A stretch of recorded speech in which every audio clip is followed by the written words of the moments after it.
And our next guest is a man of many talents, an actor, writer, presenter and an award-winning comedian. With 3 sellout arena tours under his belt, Jack Whitehall is heading back on the road, doing what he does best for his most personal show yet. Before he goes, he's popped in for a quick chat now, and it's always lovely to see you. Hello. It's good to see you. Lovely to be here. Thank you very much for having me. And I suppose these tours can reflect what is going on in your life. Yes. This one certainly does. And you've become a bit of an adult now. Yes, that's what it's all about. It's about me settling down, growing up, becoming a little bit more mature as a man and as a comedian. And this, for me, is, you know, I think a little bit of a gear shift. And I don't know if that's how you do a gear shift. I still don't have my driver's licence, technically. Is it not been a natural progression for you, would you say? Baby steps. I think baby steps.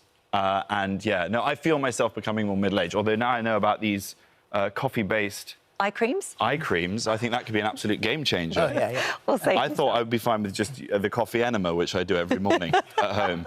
I've got a DIY kit. I just use a turkey baster, and that really gives me a pep in my step. But an eye cream and a lip gloss, that could be a game changer. We'll get you a goodie bag. Thank you very much. So how good are you at adulting? Because you've moved in with Roxy, you've got a dog. Can I say one thing as well that I'm really impressed about? Because one thing that I've been talking about, like one of the traits that I find I'm very impressed in myself as an adult is my love of coasters. And it's nice to see, finally, a show that has coasters. I did the one show the other day, and the state of the table.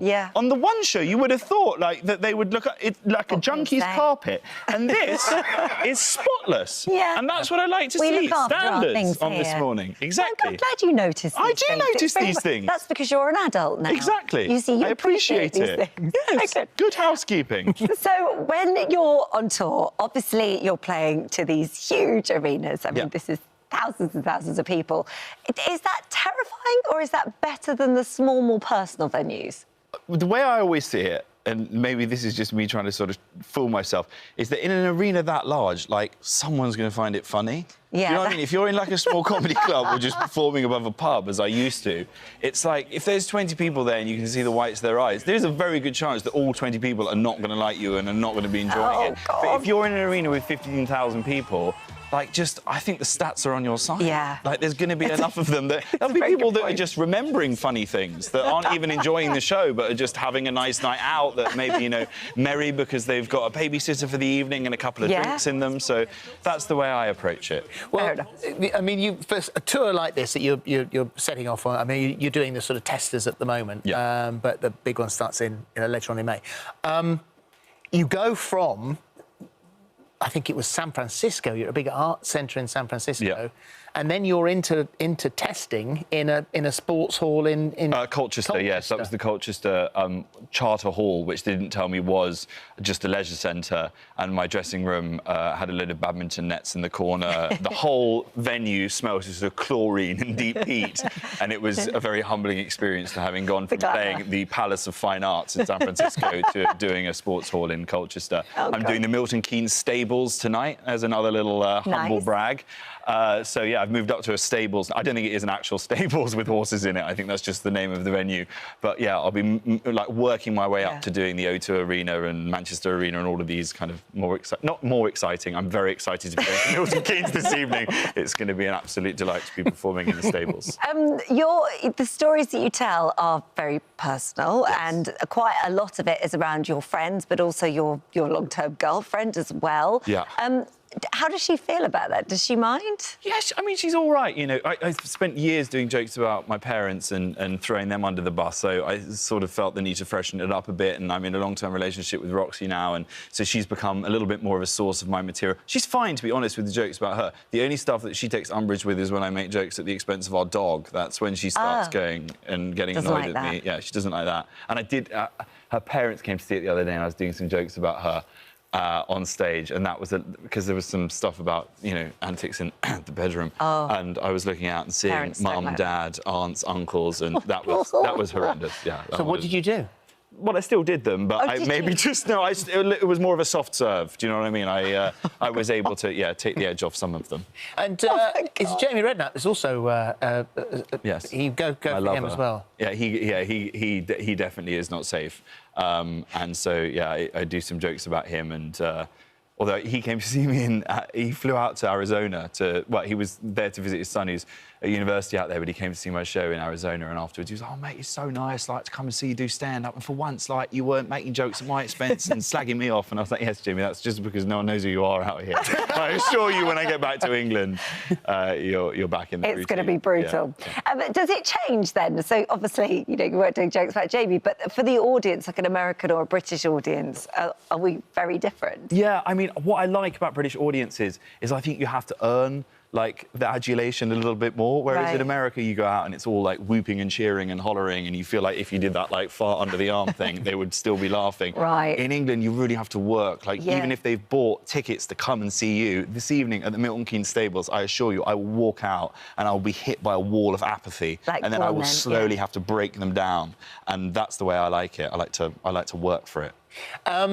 One of the things that obviously adulting and long-term girlfriend Roxy, you've been quite honest about, is the phone number, her number in your phone. Oh, yeah, I got a little routine about that, which, to be fair, I mean, that was about her having... It was...